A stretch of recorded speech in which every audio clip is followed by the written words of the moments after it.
Welcome to Above Par. I'm your host, Kathy Hartwood.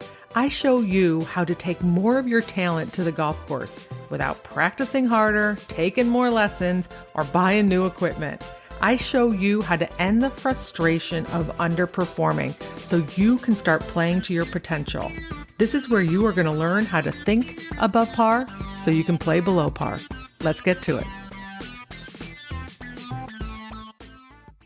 Hello, my golf friends, and welcome back to Above Par. I hope you're having a beautiful week, getting ready for the holidays, Christmas shopping and prepping and decorating, wrapping, all those things that take a lot of effort and intention. Because that's what I'm going to talk about today is effort and intention. I had a friend forward me a church service to listen to online, and I listened to it, and part of the sermon what the pastor talked about was effort and intention relative to building your relationship with God. Now, this is not about religion or faith, this podcast or this episode, but I took those words that he said over and over again, and I realized how much effort and intention is involved in the game of golf and how effort and intention is involved in anything that we're trying to do in our life, whether it's reach a goal, build a relationship, play better golf, work on your health and fitness. All of those things, it involves having some effort and intention. So I want to talk about that with you a little bit here today in a way for you to really look at this past year, this upcoming year, and how much effort and intention did you put into the year. So let's pull them apart. One of the things that the pastor talked about was he referred to a race that they have in Philadelphia called 0.0. I think it's even called the instant gratification race. It's for people who don't want to put in all the effort and work to run a half a marathon, a 5K, a 3K. They don't want to do all the work. They just want to have the party. So what they do is they sign up and they get a t-shirt and they go through the registration and they take one step and they get to go right to the party. They get instant gratification. They put in zero effort. It's a 0.0 race. They get a little sticker to put on the back of their car, 0.0. So funny. But this is what we do a lot of times with some of the goals that we set for ourselves, some of the desires that we have relative to golf or anywhere in our life is we want instant gratification. We have to take a really hard look and decide if we are actually putting in the effort and intention. So I talk a lot about intention relative to the game of golf is that you want to go out each round and set an intention on what you want to get out of that round. You want to take intention and put your mind so it points towards something like a result that we want to create. You don't want to start a round of golf and just go, I hope I play well. That's a desire. That's a wish. That's a hope. There's not any intention in it. Intention is getting yourself on a path, having a clear purpose on what you want to create. You have to have an intention. It is bigger than desire. It's a stronger commitment than wishing. And a lot of us go out and play golf and we just wish we play better. We hope we play better. We tee off the first hole and we're just like, I don't know, we'll see what happens. And there's not a whole lot of intention in that. We can set a desire to get in shape and lose weight, have a desire to have a better relationship.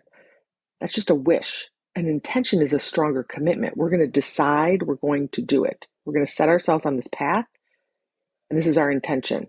So once you set an intention, then it requires effort. You've got to put in some work. We don't get instant gratification. We don't get to take one lesson with the intention of getting better, but not putting in the effort.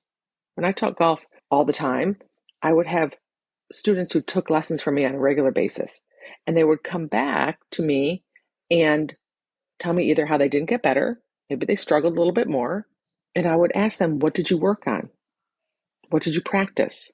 Did you practice what we talked about in the last lesson? And the result would be like, no, I didn't put in any time. I didn't practice. I haven't even played. It's like you've put in no effort. If you've put in no effort, even though you have the desire to play better, you are not going to create results. You might create results. You're not going to create results that you like or that you want. Your results aren't going to match your desire. And I get a lot of people who thank me through the podcast, listening to this podcast, or in my coaching, or in my membership. And they send me notes and they thank me for what I'm sharing and how much it shifted their life and shifted their results and shifted the way that they're showing up on the golf course. And I take really very little credit because I know that I can say this all day long, but if you don't set an intention and you don't put in the work and put in the effort, you're not going to see it. There's so many people who are hearing exactly what I'm saying over and over again, but aren't putting in the effort. They just want instant gratification. They don't want to do the work. I can tell people in a golf lesson the same information over and over and over again. It does not matter what I say if they don't go and put in the effort and try and figure it out and practice and put it to work. I can tell you how to manage your mind, how to get yourself into a better state on the golf course, how to have your own back. I can tell you all the things that you need to do to manage your mind better on the golf course so that you can think above par and play below par.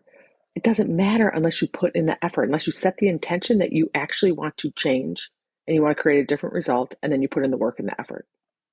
If you are looking for instant gratification, aka a magic pill to get everything cured, your golf swing and the mental part of the game, you're going to be disappointed. So as you look back at your year and you're looking forward to the next year with whatever result that you want to create in your life, you've got to set an intention and you got to put in the effort. That includes working on your brain, working on the mental part of the game. That includes being brutally honest with yourself on what you need to work on, what needs to shift. And do you actually have just a wish, or do you actually have an intention and a goal and a bigger commitment? Are you committed? And do you want to put in the work? Because if you do, you'll see the results. If you just hope that this information hits you through osmosis and just somehow gets into your brain, it might. Over time, it's going to take much longer. So looking into 2024 on every aspect of your life where you want to change the results, you want to be committed in some area of your life, you got to set an intention and it requires effort. Are you up for doing the work? If you are, you got to make sure that you are on my email list so that you can hear about some of the programs that I have coming up in 2024. You can do that by going to kathyhartwood.com/join. All right, my friends, effort and intention. Have a beautiful week. I'll talk to you next Wednesday. Bye.